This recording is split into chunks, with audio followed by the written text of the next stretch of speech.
Hello students and welcome to today's class. बच्चे हम लोग अंडरस्टैंडिंग एनवायरनमेंट पढ़ रहे हैं और हमने अपनी स्लाइड्स में लास्ट स्लाइड्स में पूरा के पूरे एटमॉस्फेयर की लेयर्स को इन डिटेल पढ़ लिया था। नेक्स्ट कंपोनेंट जो हमारे पास है that is hydrosphere. What is hydrosphere? Hydro एक ग्रीक वर्ड है बच्चे जिसका मतलब है वाटर और स्फेयर का मतलब है वो सारे जोन से अर्थ में जहां पे ये वाटर प्रेजेंट है किसी भी फॉर्म में। और जहां मैं फॉर्म्स की बात कर रही हूँ तो बहुत अलग अलग फॉर्म्स में हमें वाटर अवेलेबल है, like in oceans, seas, lakes, ponds, rivers, streams and a lot more. Hydrosphere जो है वो 70% ऑफ अर्थ सरफेस को कवर करता है। अगर मैं इन डिटेल बात करूं रिसोर्सेज और उसकी परसेंटेज की तो ओशंस और सीज जो हैं वो 97% कवर करते हैं, glaciers and polar ice caps 2 to 3%, lakes, river, streams, underground resources 1% and fresh water is less than 1%। तो अवेलेबल वाटर जो हमारे पास रहता है दैट इज ग्राउंड वाटर या फ्रेश वाटर जिसे हम कहते हैं। नेक्स्ट, कॉम्पोजिशन क्या है नेचुरल वाटर की? अगर मैं प्योर वाटर की बात करूं तो एक तो वो लिक्विड रहता है रूम टेम्परेचर पे और इसके जो मेल्टिंग और बॉइलिंग पॉइंट्स रहते हैं that is 0 degree Celsius and 100 degree Celsius. Clean water जो है वो इम्प्योर हो जाता है बच्चे जो आपके पास टैप वाटर रहता है, क्योंकि उसमें कुछ डिसॉल्व्ड एलिमेंट्स हो जाते हैं that is salt and metals कई बारी। केमिकल कॉम्पोजिशन की बात करें तो it is a try atomic compound जिसमें 2 हाइड्रोजन एटम और 1 ऑक्सीजन एटम कंबाइन होकर हमें वाटर मॉलिक्यूल दे देता है। क्या प्रॉपर्टीज है इन वाटर की? वाटर टेस्टलेस रहता है, कलरलेस, ऑर्डरलेस, इसका कोई स्वाद नहीं रहता, इसका कोई कलर नहीं होता, आप इसे जिसमें भी डालेंगे उसका कलर एक्वायर कर लेगा, इसकी कोई स्मेल नहीं रहती और ये ट्रांसपेरेंट लिक्विड होता है। 3 स्टेजेस में आपको मिलता है, gases, liquid and solid. Almost earth पे जितनी भी एक्टिविटीज हो रही है ना बच्चे, वो सारी एक्टिविटीज में हमें वाटर चाहिए। इसका मतलब है कि वाटर की हमारी लाइफ में बहुत ज्यादा इंपॉर्टेंस है। ये एक प्री कंडीशन है लाइफ के लिए। जहां पानी नहीं होगा वहां पे लाइफ कभी भी सरवाइव नहीं कर सकती।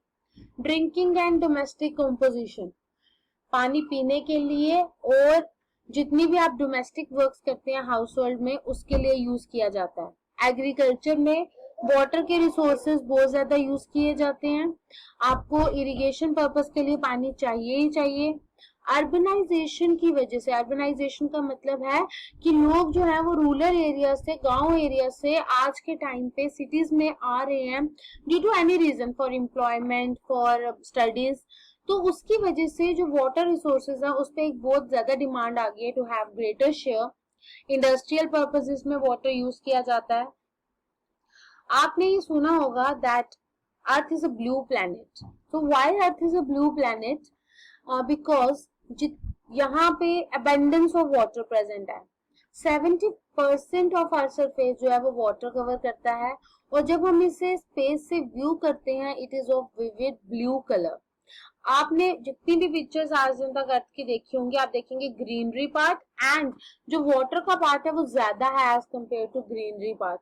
तो वो इसीलिए है क्योंकि मोस्ट ऑफ द जो वाटर की सरफेस है, जो अर्थ की सरफेस है, इज कवर्ड बाय वाटर, तो इसीलिए इसको ब्लू प्लैनेट कहा जाता है। ये बहुत बारी क्वेश्चन पूछा जाता है बच्चे, why earth is called as blue planet.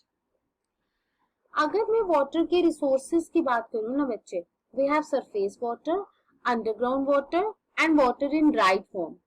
Surface water में एक होता है जो ड्रिंकेबल होता है और एक जो नॉन ड्रिंकेबल होता है, जो हम नहीं पी सकते। ड्रिंकेबल में आपके पास rivers, natural lakes, pond, streams, artificial reservoirs रहते हैं और नॉन ड्रिंकेबल में इनलैंड और ओशन वाटर रहता है जो आप कंज्यूम नहीं कर सकते because of salty conditions. Underground water में we have aquifers and local reservoirs. बच्चे जो कुएं जो रहते हैं वो, और जैसे हम ट्यूबवेल से पानी निकालते हैं, वो सब इसमें काउंट होते हैं। Water in right form we have glaciers, polar ice, mountains, we have glaciers, polar ice, mountains. ये सब बच्चे जो होते हैं ना एक ड्राइड फॉर्म में रहते हैं और ये ड्राइड फॉर्म हम यूज नहीं कर सकते फॉर एनी रीजन। तो इस तरह से वाटर के रिसोर्सेज रहते हैं। Next we have the water cycle. Water जो है वो कभी भी अर्थ को नहीं छोड़ता बच्चे, कॉन्स्टेंटली वो साइकिल होता रहता है through atmosphere, ocean and lands. ये जो साइकिलिंग होती है इसे हम कहते हैं वाटर साइकिल। और ये जो है ये अपनी एनर्जी लेता है कहां से? सन से। मतलब स्टार्टिंग पॉइंट जो इसका रहता है that is from sun. Water cycle crucial होता है to the existence of life on our planet. मतलब हमें अपनी जो प्लेनेट पे लाइफ है उसके लिए वाटर चाहिए। तो अगर मैं बात करूं हमारे पास वाटर साइकिल, तो this is the diagram of water cycle जिसमें आप देख रहे हैं कि बहुत सारी चीजें हो रही हैं। अब हम इन सब चीजों को एक एक करके लेंगे। सबसे पहली चीज जो मैंने ली है that is evaporation. So first part जो हम लेंगे दैट इज इवेपोरेशन। इवेपोरेशन में क्या होता है बच्चे, जैसे ही सन अपनी हीट से जितने भी वाटर रिसोर्सेज होते हैं वो चेंज हो जाते हैं into gas, that process is known as evaporation. Earth की ओशन से, लेक से, रिवर से, हर जगह से ये इवेपोरेशन का प्रोसेस जो है वो ऑकर होता है। Next process we have transpiration. तो ट्रांसपायरेशन तो एज सच अगर हम बात करें इज जब लीव्स के थ्रू जो वेपर्स के थ्रू पानी जो है वो बाहर जाता है इन केस ऑफ प्लांट्स, तो प्लांट्स में इसको ट्रांसपायरेशन कहा जाता है। लेकिन प्लांट्स के जैसे ही ह्यूमन बींग्स को भी बच्चे स्वेटिंग भी होती है और उसके थ्रू भी पानी जो है वो बाहर जाता है। परहैप्स एक्सहेलिंग में भी बहुत सारे वाटर वेपर्स जो है वो आउटसाइड द मीडियम चले जाते हैं। तो इस तरह से भी ट्रांसपायरेशन होती है। Next we have condensation. Condensation क्या होता है कि जैसे ही जो वाटर है वो राइज होता है into the atmosphere, it starts to cool and became a liquid again. This is known as condensation. जब बहुत सारे वाटर वेपर्स जो हैं वो कंडेंस हो जाते हैं तो क्लाउड्स की फॉर्मेशन होती है। This process is known as condensation. Next step we have precipitation.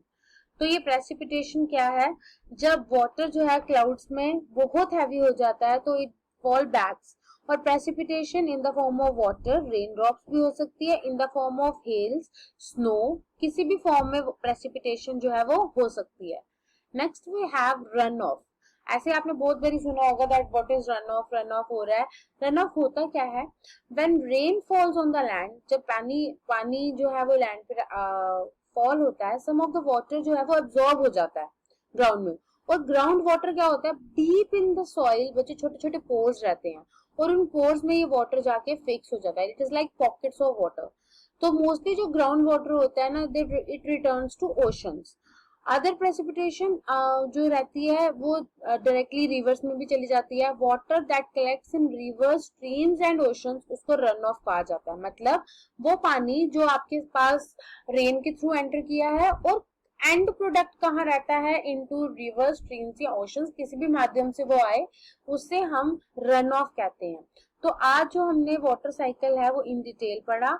उसके अलावा हमने वाटर रिसोर्सेज क्या होते हैं उसको भी इन डिटेल पढ़ा। तो इसके साथ ही हाइड्रोस्फीयर जो है topic that gets completed. Thank you.